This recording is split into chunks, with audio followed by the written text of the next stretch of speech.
I see it a lot where people are like, get the poison out of my kid's head, get the demons out of their head. And the real thing that you want to be getting out of their head is their feelings.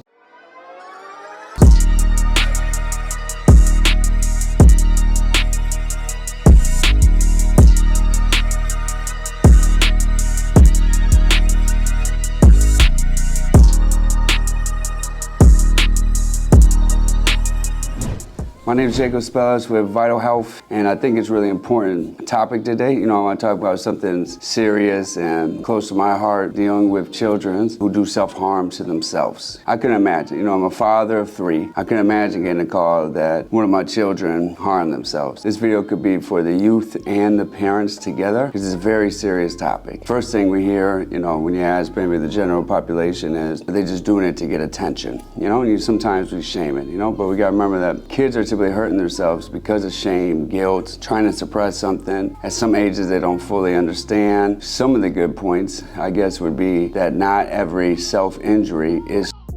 Now, it doesn't make sense too much because you're like, okay, if I cut myself, what's bad? I'm trying to harm myself. It doesn't really make sense. But in all reality, when we see kids, maybe cut themselves or don't eat for a day or try to hurt themselves with other objects or headbanging, a lot of the research states kids wasn't really documented to later because they didn't think, psychologists, psychiatrists didn't really think that kids had the ability to carry out an attempt.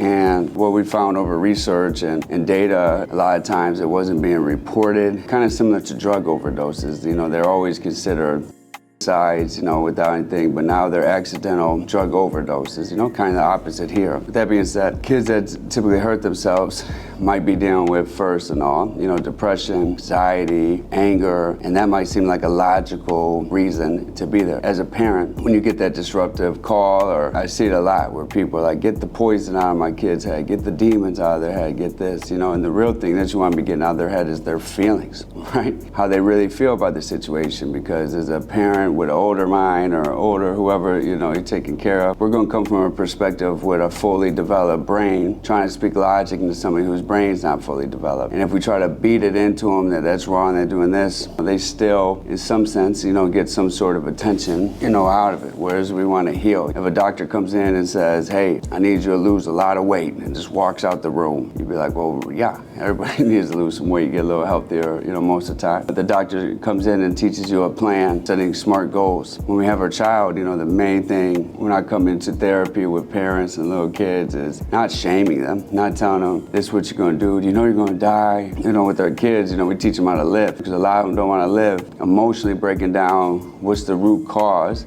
that led to this, And it's a typical kid response. You're going to say, I don't know. So that's what, as much as you get in therapy. And they might not know. They might have had a big anger outburst, mental health breakdown. Anything could be the reason. As parents, and maybe as a therapist, you can't jump into therapy right after this, You're more in crisis mode, where you got to stabilize the person, Put together a safety plan. If you're with your kid, taking away knives, taking away hammers, taking away sharp objects, taking away something, providing support, making sure there's no gaps. If you go to work, somebody else watches them, somebody else that. There are programs that help that. In the meantime, responding to your child is the most important thing that you can do. And then education around this, the harmful effects, what it can do, and so forth. And then emotionally supporting your child and how they feel. Because a lot of times as children, we're not able to express how we feel because we get punished. They openly say something, we say, you don't know what you're talking about. That builds down the same amount of emotional stability that I have no power, that I have no say, that I don't have a reason to live. That's very important into the kid's mind. Once that is stopped, sometimes kids are put on medication, sometimes kids have to go to a hospital, sometimes they might have to see more psychiatrists, then therapy's kind of effective. It's kind of like if you're in a car crash and break 100 bones. They're not going to put you in physical therapy first. That'd be silly. You're going to have surgeries, be in ICU, step down units, maybe nursing homes, and you work on this type of stuff. Same thing if a kid has a self-injury. You can't just run into case management once a month. No, this is a really severe thing, and we take it very serious. In Vital Health, when we have that, it's always the worst call when I get, as a business owner or a therapist, whatever role I'm in that day, picking up the phone call, hey, my child, we had to send him to the ER, oh, wow, it's heartbreaking. for anybody to go through that situation. So I feel with the parents. Another thing is they might be trying to hide it.